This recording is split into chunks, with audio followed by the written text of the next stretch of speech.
Tonight, we'll also celebrate a group of professionals from our region who have contributed significantly to our industry. In our history, the Ohio Valley chapter has honored nearly 60 active and retired TV professionals who have made significant contributions to the chapter, their community, the television industry, and its future. Tonight, we proudly welcome 4 new members to the prestigious Silver Circle Group, each of them having more than 25 years of professional accomplishments. To induct our first honoree, please help me welcome WCMH anchor Colleen Marshall.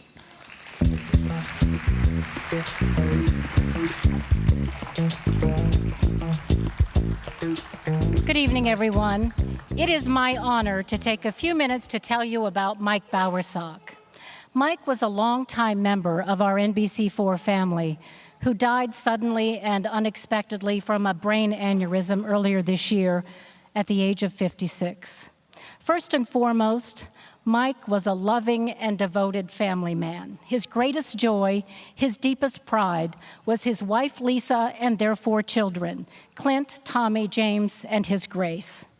Mike had a 32-year broadcast career. He joined us at NBC4 in the late 80s. He was there until 94, went to Detroit for 10 years, and then came back to us. He was a remarkable storyteller, and honestly, he never met a stranger. He believed every person he met had a story to tell, a story worth sharing, and over the years, we all benefited from that. Whether he was in Kuwait with the troops during the Gulf War or in a diner finding some quirky character who deserved a moment in the spotlight. But what I really want you to know is that every person who worked with Mike, from the photographers to the producers to the promotions department to his fellow reporters, we mourn him and we miss him. We miss his friendship, his sense of humor, the way he used to make himself laugh.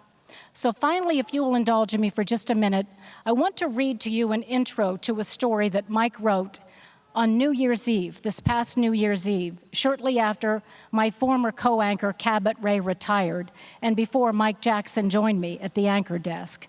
He would sometimes write intros and he'd say, make sure you check that intro.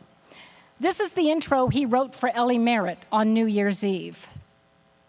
Could Ohio State join a growing list of universities looking to rescind an honorary doctorate given to troubled comedian Bill Cosby? Good evening, I'm Ellie Merritt. Dwayne is off, Colleen isn't here, Mike Jackson hasn't started yet. Matt's going to take his place, but right now he's in Arizona with Jared. The boss is in Florida, Perlman called in sick. Half the producers are nowhere to be found this week. And Cabot? Well, you know that story. Boy, do you know that story. Mike Bowersock is live at OSU with this continuing story. Mike Bowersock left a hole in our hearts. I thank you for honoring him, and it is an honor well earned. He was just a very genuine human being. What you saw is what you got. He was the same whether he was working, whether he was volunteering, whether he was with his family. Throughout his career, we got so many cards and letters from viewers and people who he had done stories with thanking him because they could tell that it wasn't just a story to him, that he really cared. That and also he made me laugh every single day. He was just so much fun to be around all the time.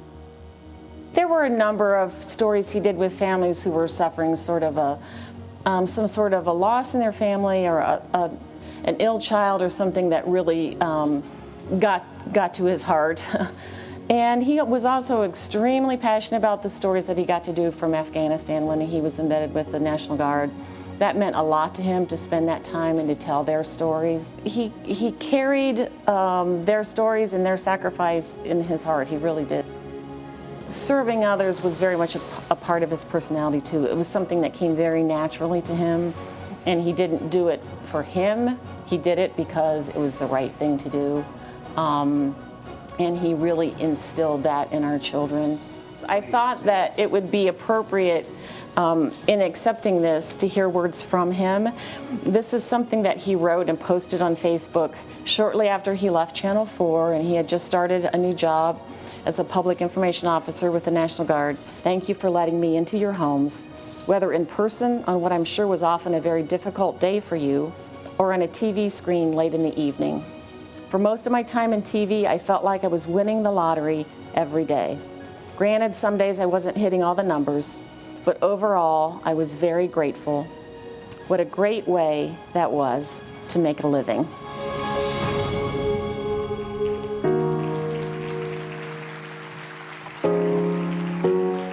This award will go to Mike's family. His wife, Lisa, wanted me to thank all of you for this honor. Mike and Lisa always wanted to travel across the country. He had this crazy T-shirt collection. She is right now, tonight, going across the country with their children, and at every landmark, they're stopping and taking pictures of themselves wearing Mike's T-shirts, so he's still wrapped around them. And she wants me to thank you, and I do, for this honor.